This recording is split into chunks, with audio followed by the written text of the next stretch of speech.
Sa pangunguna ni na Attorney Israelito Torion at Attorney Jimmy Bondoc, naghain ang PDP ng letter petition sa Senado upang paimbestigahan ang tinawag nilang malawak at sistematikong anomalya sa nagdaang halalan. Kabilang sa mga isyong nakasaad sa petisyon, ang umunoy pagkawala ng 6 na milyong boto, mahigit 17 million na overvotes, online voting na wala sa batas, kawala ng serial number sa ilang balota, at mismatched voters verified paper audit trail.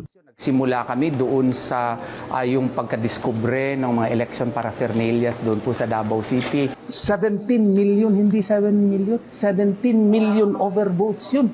Imagine 17 million people na boto nila, hindi po hindi po yun nabilang lahat. Yung mga balota, walang serial number, nandito rin. Tsaka yung hijack transmission of election returns, yung creation nga ng data center 3. Lahat po yan, iniisa-isa po namin dito. Isinama rin sa reklamo ang umunoy questionableng procurement process at pagtatayo ng isang data center 3 na wala anyang malinaw na basihan sa batas. Gate ni Torion, layo ng kanilang hagbang na masigurong hindi na maulit ang ganito mga problema sa 2028 elections.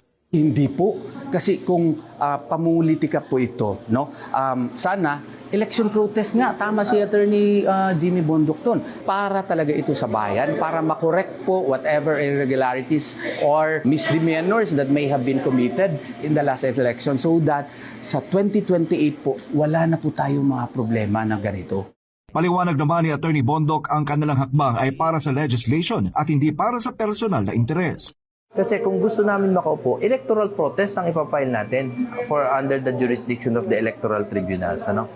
Ito po ay para sa legislation sa hinaharap, para hindi maulit.